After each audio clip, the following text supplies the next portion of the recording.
It's 8:30. Good morning. I'm Ian Crouch with Hunter News. It's thought squatters may have been responsible for a fire which severely damaged a disused heritage building at Lenihan.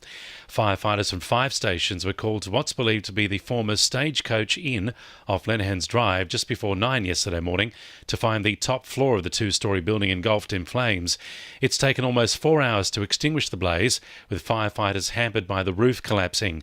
Chief Inspector Gerard Lawson says a crime scene has been established as investigations continue. At this stage, we don't know the cause of the fire, and we'd ask for any witnesses who might be able to contribute to the investigation to contact Newcastle detectives or Crime Stoppers. Firefighters have managed to save a house under threat from a neighbouring house fire at Argenton. A weatherboard and tile home in Piper Street went up in flames just before 12:30 this morning. Crews were unable to save the house. The heat from the blaze was so intense it threatened to spread to the house next door. It took about an hour to extinguish the flames. Crews were called back 2 hours later to extinguish a reignition. The tragic death of a toddler at Singleton more than a decade ago is one of 500 cold case murders to be re-examined using a new framework. Jordan Thompson was just 21 months old in March 2005 when he was given a fatal dose of a powerful antidepressant.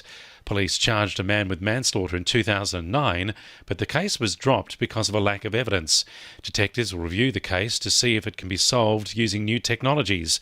Detective Superintendent Scott Cook says it's being overseen by the Homicide Squad, but fresh eyes will be cast over the cases. We're hoping that a diversity of views and application of those views onto the cases will help give new insight into the cases and ensure that we haven't missed anything. Carers of palliative care patients should see an improvement into the way Hunter pharmacies are managing prescriptions as the state government rolls out new funding.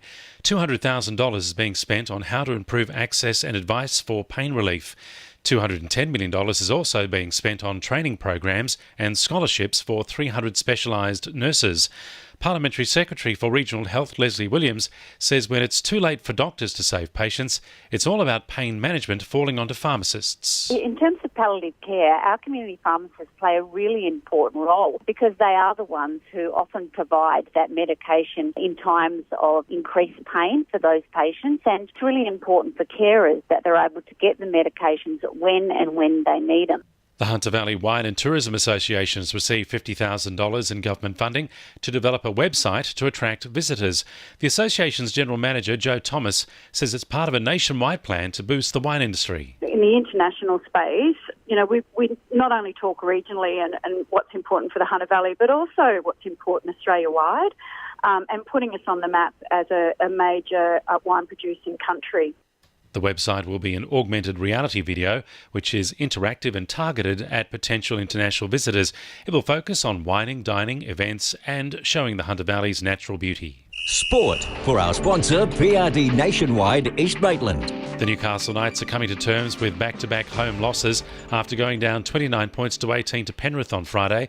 The side is hoping to learn from their mistakes and will hope to climb back into the top 8 when they travel to the Gold Coast this Saturday. Coach Nathan Brown says his players are making too many costly errors. It's the way with which we lost which disappoints me, and they're younger, and there's a lot of them around that 30-40 games. They've got to understand what they're doing to the team when they do those poor acts of discipline, whether it be just yardage dropping the ball or in Connor's situation. You've got to understand the impact that it has on the team. South Wallsend has revived its top 4 aspirations with a thrilling 6-5 win over New Lambton in the Women's Premier League on Saturday. A returning Gemma Pearce scored a hat-trick in the win, moving the side up to 5th on the ladder. Elsewhere, Merewether downed Wallsend 3-0, while a high-flying Warners Bay defeated Adamstown 4-2. And in Newcastle netball over the weekend, West No. 1 continued their strong start to the season, downing Souths 49 points to 35 on Saturday. Elsewhere, Nova Thunder, Forsyths and Maryville Tavern all had wins.